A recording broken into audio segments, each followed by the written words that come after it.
Bismillahirrahmanirrahim. Assalamualaikum warahmatullahi wabarakatuh.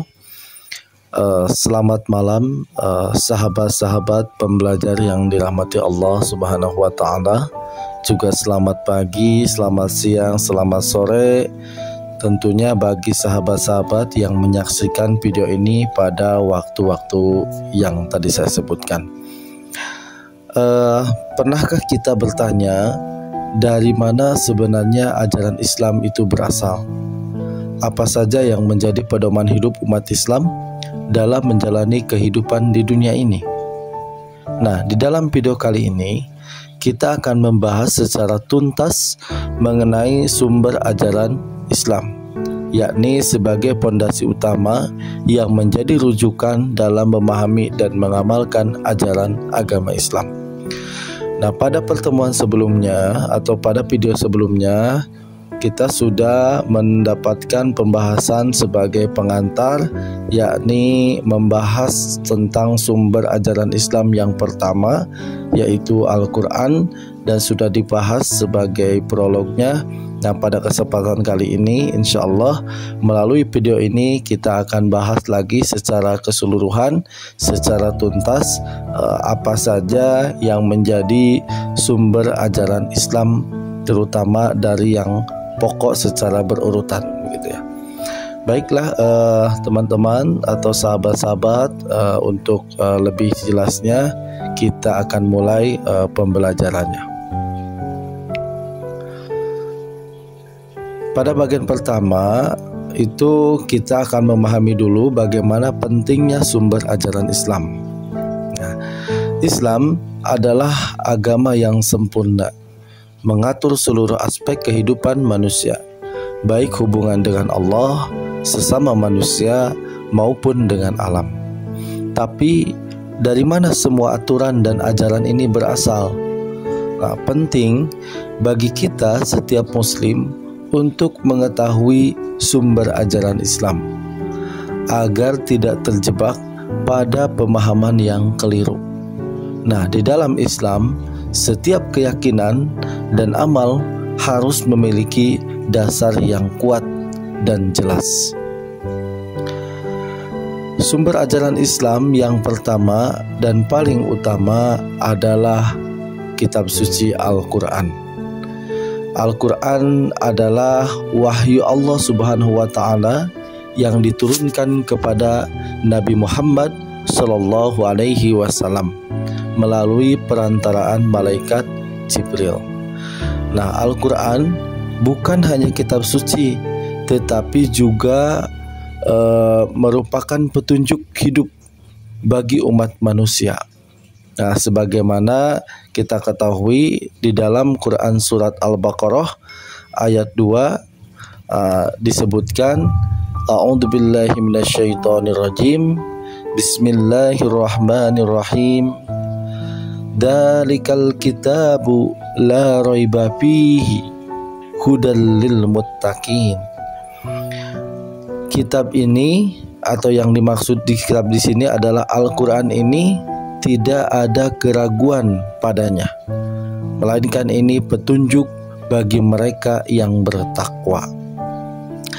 Sahabat-sahabat yang dirahmati Allah Subhanahu wa Ta'ala, di dalam Al-Quran ini terkandung beberapa ajaran.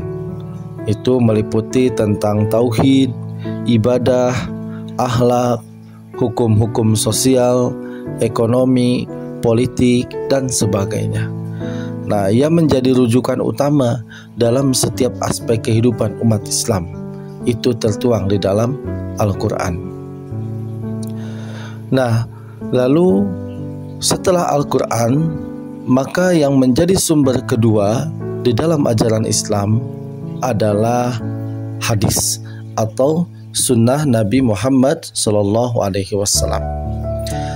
Nah, selain Al-Quran, jadi sumber ajaran Islam yang kedua adalah hadis atau sunnah Nabi Muhammad SAW. Apa yang dimaksud dengan hadis? Hadis adalah segala sesuatu atau segala hal yang bersumber dari Nabi Muhammad SAW, baik berupa perkataan, perbuatan, maupun ketetapan beliau.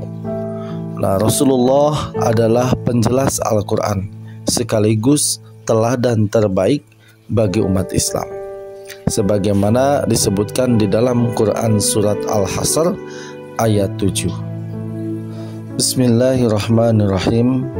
Wa ma atakumur rasulu fakhuduhu wa ma nahakum anhu fantahu. Shadaqallahul adzim. Dan apa yang diberikan Rasul kepadamu, maka terimalah dia, dan apa yang dilarangnya kamu, maka tinggalkanlah dia. Tanpa hadis, banyak ajaran dalam Al-Quran yang tidak bisa dipahami secara lengkap. Misalnya tentang cara sholat, zakat, haji. Nah, oleh karena itu hadis ini menjadi pelengkap sekaligus penjelas terhadap isi Al-Quran. Nah, sahabat-sahabat yang dirahmati Allah Subhanahu wa Ta'ala, jadi kehadiran hadis itu menjadi penjelas dari isi Al-Quran. Jadi hukum-hukum, ajaran-ajaran yang ada dalam Al-Quran kemudian tidak dirincikan oleh Allah Subhanahu wa Ta'ala, maka dengan kehadiran Nabi Muhammad SAW melalui hadisnya, maka itu menjadi lebih rinci dan lebih jelas. Sehingga inilah ketika kita mencari sumber hukum Islam atau sumber-sumber hukum yang tidak ditemukan dalam Al-Quran, maka bisa ditemukan di dalam hadis. Atau hukum-hukum yang sudah jelas di dalam Al-Quran namun tidak tersampaikan secara rinci seperti yang disebutkan tadi mengenai tentang sholat, zakat, dan haji, itu dan dicontohkan oleh Rasulullah melalui hadisnya. Nah, kita bisa melihat atau juga belajar melalui hadis Rasulullah Sallallahu Alaihi Wasallam. Baik, sahabat-sahabat yang dirahmati Allah Subhanahu wa Ta'ala. Nah, sumber selanjutnya, apakah setelah Al-Quran, hadis, maka ada sumber yang ketiga adalah ijma dan qiyas, atau kita sebut bahwa sumber ketiga ini adalah sumber pelengkap, gitu ya. Ijma dan qiyas. Setelah Al-Quran dan hadis, ada dua sumber pelengkap dalam ajaran Islam, yaitu ijma dan qiyas. Ijma, apa yang dimaksud dengan ijma dan qiyas? Ijma adalah kesepakatan para ulama terhadap suatu hukum setelah wafatnya Rasulullah SAW. Ijma menjadi penting ketika tidak ditemukan dalil eksplisit dalam Al-Quran dan juga hadis, namun para ulama sepakat atas satu hukum. Nah, kemudian yang keempatnya ada qiyas. Apa yang dimaksud dengan qiyas? Nah, qiyas ini adalah analogi hukum. Nah, misalnya meskipun narkoba tidak disebut di dalam Al-Quran, hukumnya bisa disamakan atau dikiaskan dengan khamar karena sama-sama memabukkan. Nah, ini berdasarkan prinsip bahwa Islam adalah agama yang relevan untuk segala zaman. Nah, artinya di sini ketika kita mencarikan ketika menemukan sebuah permasalahan, kemudian kita mencari dalil hukumnya di dalam Al-Quran, ternyata tidak ditemukan atau ditemukan tapi tidak dirincikan, maka dicarikan pada sumber hukum yang kedua ada dalam hadis. Nah, ketika di dalam hadis sudah disampaikan dan diperjelaskan dan ternyata tidak ditemukan lagi persoalannya atau hukumnya yang secara jelas, maka boleh menggunakan ijma. Ijma ini adalah kesepakatan para ulama. Para ulama memutuskan sebuah permasalahan atau sebuah hukum yang mungkin tidak ada permasalahan itu pada masa Rasulullah SAW, atau tidak ada persoalan-persoalan yang ternyata dibahas di dalam Al-Quran secara eksplisit, begitu ya. Nah, sehingga para ulama perlu duduk bersama untuk memutuskan sebuah hukum yang ada.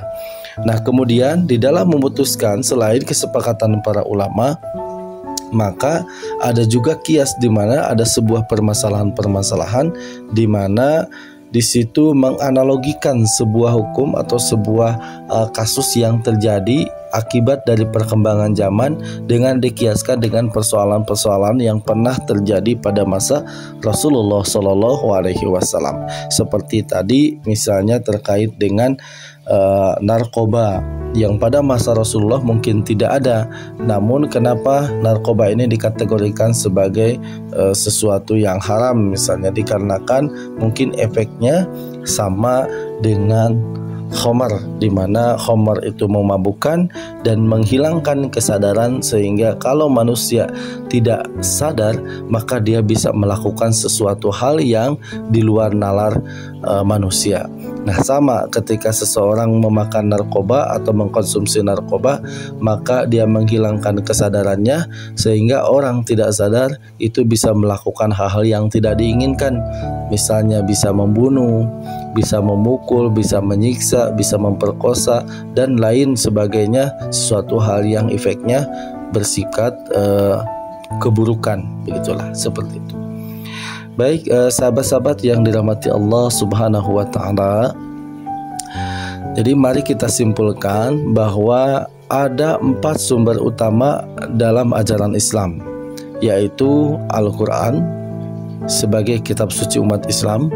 Kemudian yang kedua adalah hadis atau sunnah, yaitu penjelasan atau merupakan penjelas dari Al-Quran, gitu ya, atau penjelas Al-Quran yang bersumber dari Rasulullah Shallallahu Alaihi Wasallam.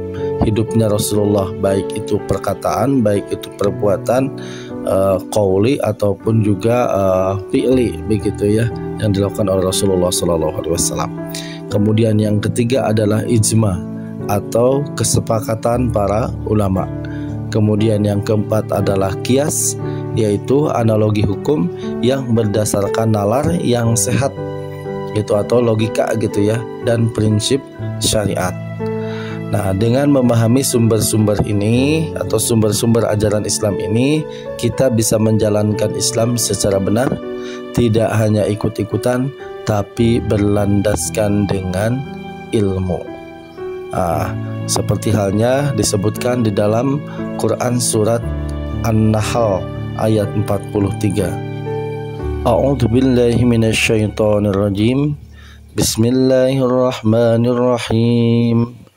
Fas'alu ahla dzikri in kuntum la ta'lamun. Maka bertanyalah kepada orang yang berilmu jika kamu tidak mengetahui. Semoga penjelasan ini bermanfaat dan menambah pemahaman kita dalam beragama, sehingga tentu bisa bertambahlah keimanan dan ketakwaan kita kepada Allah Subhanahu wa Ta'ala. Baiklah, mungkin terima kasih saya sampaikan kepada rekan-rekan semua, sahabat-sahabat semua sudah menyimak hingga akhir. Saya kira itu yang bisa saya sampaikan pada kesempatan kali ini. Kurang lebihnya mohon maaf. Sampai jumpa di video pembelajaran selanjutnya. Terima kasih. Akhirul kalam. Assalamualaikum warahmatullahi wabarakatuh.